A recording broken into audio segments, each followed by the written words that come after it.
కడప ఉప ఎన్నికల్లో ఏ అభ్యర్థి గెలుస్తారో ఏమో కానీ క్యాబ్లు లాడ్జీల యజమానులు అప్పుడే పండగ చేసుకుంటున్నారు. అన్ని పార్టీల ముఖ్య నేతలు వారి అనుచరులు కడపలో తిష్టవేయడంతో క్యాబ్లు లాడ్జీలకు యమగిరాకీ పెరిగింది. ఇదే అవకాశంగా అద్దెలు తెగ పెంచేశారు. ఉప ఎన్నికల్లో కడప పార్లమెంట్ స్థానాన్ని దక్కించుకోవడానికి అన్ని పార్టీలు సర్వశక్తులొడ్డుతున్నాయి. తమ పార్టీ అభ్యర్థులను గెలిపించుకోవడానికి రాష్ట్రంలోని ప్రధాన పార్టీల ముఖ్య నేతలంతా కడపలోనే మకాం వేశారు.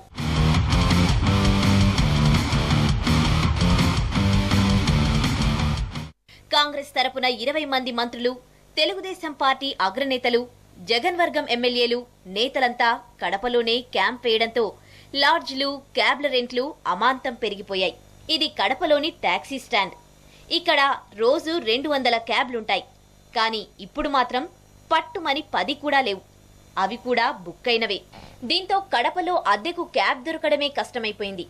మామూలుగా రోజు 6 నుంచి 800 రూపాయలుండే ఇండికా కారు అద్దె ఇప్పుడు 15 నుంచి 2000 వరకు పెరిగింది.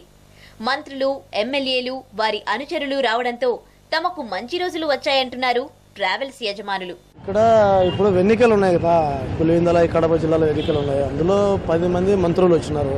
అక్కడి నుండి ఈ 10 మంది మంత్రులకు వెహికల్స్ చాలా బిజీగా వెళ్ళిపోయాయి. ఎవరన్నా కొత్త వాళ్ళు అంటే ఏంది వెహికల్స్ లేవు ఇక్కడ, ఏమో స్టాండ్ ఏమైనా ఎత్తేసారేమనుకున్నారు. కాదు, రాజకీయం వల్ల ఈ పొలిటికల్ వల్ల ఇవన్నీ ఎటంటే అట్లా డివైడ్ అయిపోయినాయి వెహికల్స్. అదే సార్ ఇక్కడ మాత్రం వెహికల్స్ మాత్రం ఇక్కడ దొరికేది చాలా కష్టం. ఎక్కడ వరకు ఈ ఎలక్షన్లు అయిపోయేంత వరకు ఒక వెహికల్ కూడా మనకు ఆపత్తి కూడా వెహికల్ దొరకదు. ఇక్కడ మంత్రులందరూ వచ్చినారు కాబట్టి ఇక్కడ ట్రావెల్స్ వెహికల్స్ అంటే కష్టంగా ఉంది. ఇక్కడ ఏం దొరకడం లేదు. వాళ్ళకే వెహికల్స్ అన్ని వాళ్ళకే ఎక్కువ పోతున్నాయి, మంత్రులకు, పోలీసు వాళ్ళకు, ట్రాఫిక్ వాళ్ళకు. ఇక లాడ్జీల సంగతి అంతే. ఏ లాడ్జ్కు వెళ్లినా రూమ్లు ఖాళీ లేవంటున్నారు. లాడ్జీల రేటు కూడా ఒక్కసారిగా పెరిగిపోయాయి. ఎన్నికలకు నామినేషన్లు మొదలవగానే రూమ్స్ బుక్ అయిపోయాయి. నిన్న మొన్నటి వరకు ఖాళీగా కనిపించిన లాడ్జీలన్నీ ఇప్పుడు కళకళ్లాడుతున్నాయి. ఈ కడపలో ఈ ఎలక్షన్ పెట్టిన దానివల్ల లాడ్జింగ్లో రూమ్లో దొరకడం లేదండి. కొంచెం జనాలకి ఇబ్బందికరంగా ఉండదు. పోటాపోటీగా ఇప్పుడు హైదరాబాద్ నుంచి మంత్రులు వాళ్ళు వీళ్ళంతా వచ్చి ఇక్కడ జనాలు ఎక్కువ తిరగటం దానివల్ల ఇక్కడ కొంచెం జనాభా పెరిగినది. ఈ వెహికల్ దొరకడం లేదు, లాడ్జింగ్లో రూములు దొరకడం లేదు, బయట తిరగాలన్నా కూడా కొద్దిగా ఇబ్బందికరంగా ఉన్నది సార్. ఈ ఎలక్షన్తో సార్ ఎలక్షన్ మూమెంట్తోనే అనిపిస్తుంది. ఇంతకుముందు డిమాండ్ లేదు.